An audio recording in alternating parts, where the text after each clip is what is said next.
इस वक्त हमारे साथ कैप्टन किशोर मौजूद हैं जो कि खुद एक पायलट हैं और उनके जरिए हम समझने की कोशिश करेंगे कि आखिर हुआ क्या है। कैप्टन किशोर, मैं चाहूंगा आप मुझे जरा ज्वाइन कीजिए और जो हमारा TV9 सर आए, प्लीज आए, मेरे साथ आए।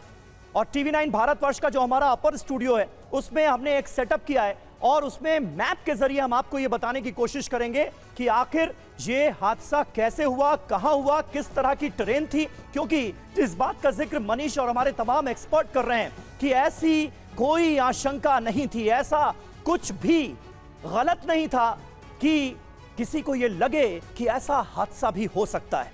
मौसम बिल्कुल साफ था। बोइंग 787 जो कि बेहद खास, बेहद सुरक्षित विमान माना जाता है।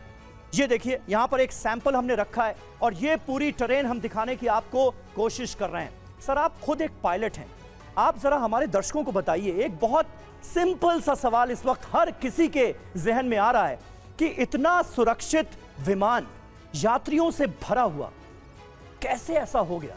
पायलट ने हर मुमकिन कोशिश की होगी इस विमान को ऊपर ले जाने के लिए। इंजन भी दो होते हैं, अगर एक इंजन फेल हो गया तो दूसरा काम करता है, फिर यह क्रैश हुआ कैसे? देखिए ये ड्रीम लाइनर इसका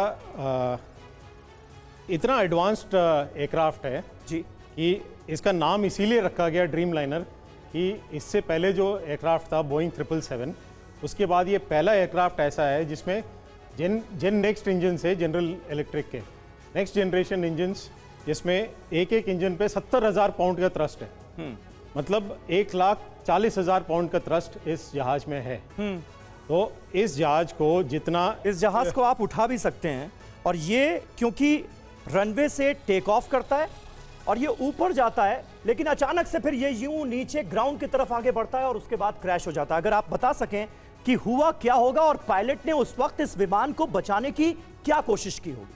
देखिए ये जहाज जो है बिल्कुल नॉर्मल तरीके से रोल हुआ है और V1 जो डिसीजन स्पीड है ये आगे और टेक ऑफ करना है या जहाज को जमीन पे ही रोक दिया जाए, वो डिसीजन मेकिंग स्पीड है। उसके बाद उड़ चुका है ये जहाज और उसके बाद जब उड़ रहा था तब जाके मेडे कॉल दिया गया। मतलब V1 और V2 के स्पीड पे एक्सेलरेशन इस जहाज पे 170, 150 और 170 नॉट के आसपास V2 अगर समझ लीजिए 3 से 4 सेकंड में एक्सेलरेशन हो जाएगा 20 नॉट के स्पीड। इतने जल्दी ये उड़ सकता है। V1 और V2 के बीच में जो भी हादसा हुआ है जिसके वजह से इसमें पावर लॉस हुआ है और अंदाजन ये बताया जा रहा है कि 600 से 650 फीट की ऊंचाई पर 600 फ्लाइट रडार पे आप इतना एक्यूरेट तो होता नहीं है डेटा, ADSB का डेटा, फिर भी 625 अगर फ्लाइट रडार पे दिखा रहा है, मतलब एयरफील्ड के ऊपर कम से कम 425 फीट मैक्सिमम हाइट ये गेन किया।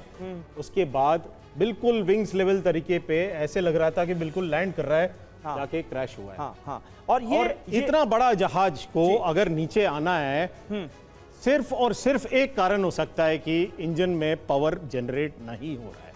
इंजन में पावर जनरेट नहीं हो रहा है, वो किस वजह से हुआ है? बर्ड अंदर चला गया या कोई मतलब तकनीकी वजह से दोनों इंजन एक साथ बंद होना तो बहुत अगर एक इंजन में पावर जनरेट नहीं हो रहा है तो फिर दूसरे इंजन से भी हो सकता है। ये तभी हो सकता है जब दोनों इंजन में पावर जनरेट नहीं हो रहा है कि ये जहाज और हाइट गेन नहीं कर पाया।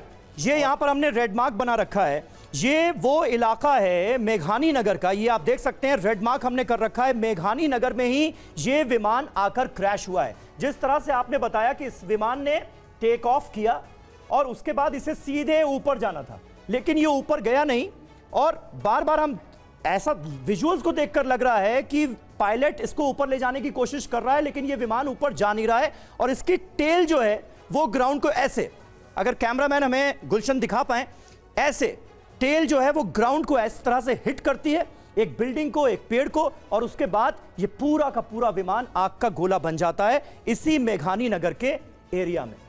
ये कैसे हुआ? मतलब विमान जो है वो उसकी टेल जो है वो सबसे पहले ग्राउंड को हिट करती है। जब ऐसा कब होता है? जब क्लाइंब कर रहा हो तो एंगल ऑफ अटैक ऐसे ही होता है कि नोज ऊपर होता ही होता है हर जहाज का। अगर इंजन में पावर जनरेट नहीं हो रहा है तब भी नोज ऊपर ही रहेगा, क्योंकि उस एंगल ऑफ अटैक पे ऑटोमेटिकली जितना लिफ्ट जनरेट हो सकता है एरोडायनेमिकली इस जहाज में उतना जनरेट होते धीरे धीरे धीरे नीचे आया है। तो ये नहीं कि इतना अचानक नोज डाउन के तरीके से नीचे आया नोज है। डाउन हुई नहीं है, टेल तो डाउन। हाँ बिल्कुल, टेल डाउन तो होगा ही। अगर जहाज एयरबोर्न है, अगर इंजन बंद भी हुए तो बिल्कुल फ्लैट एटीट्यूड में ऐसे क्रैश हुआ है जहाज।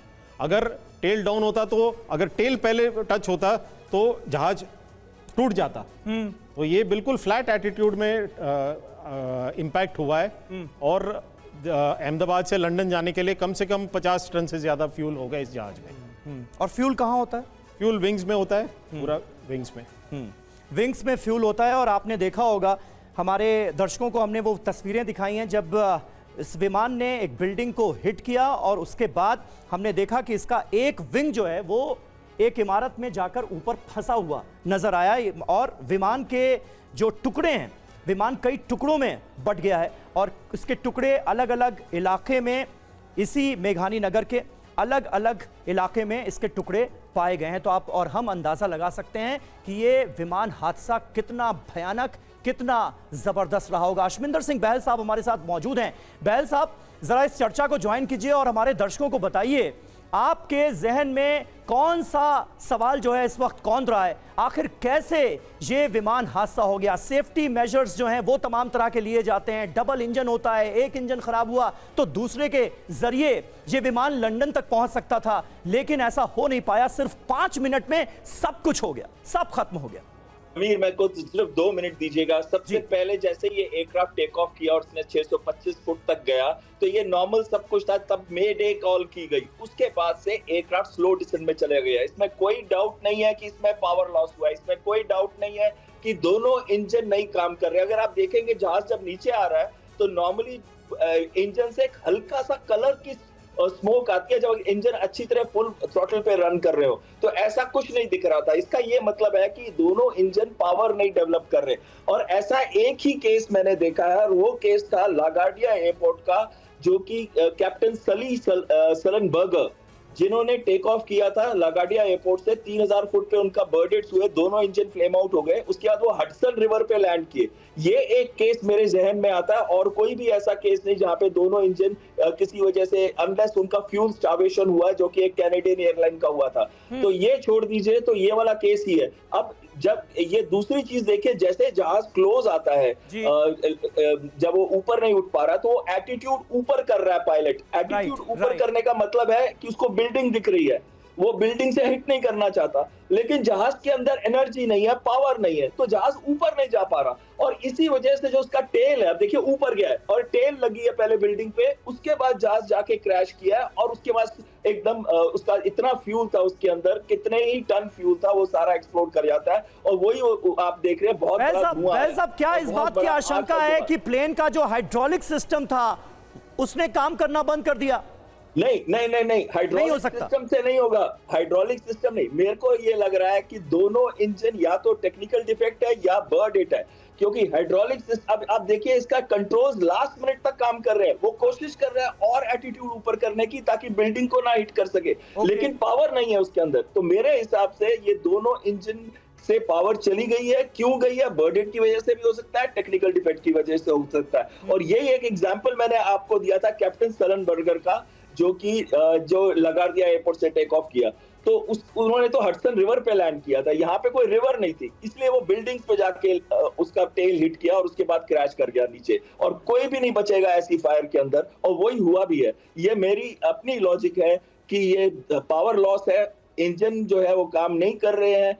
और क्यों नहीं कर रहे हैं? या टेक्निकल डिफेक्ट है या दोनों इंजन पे एक फ्लॉक ऑफ बर्ड्स है। मैं खुद अहमदाबाद पे फ्लाई कर चुका हूँ, बर्ड्स बहुत ज्यादा है वहां पे, बहुत बर्ड्स हैं। तो आप देखेंगे वहां पे, लेकिन ये कहना कि आज बताना कि बर्ड हिट था या आज बताना कि इंजन टेक्निकल डिफेक्ट है, ये मुश्किल है। ये तो इंक्वायरी के बाद ही पता चलेगा। लेकिन ये दो कारण, ये बहुत महत्वपूर्ण बात आपने बताई। बर्ड हिट की आशंका भी आप जता रहे हैं।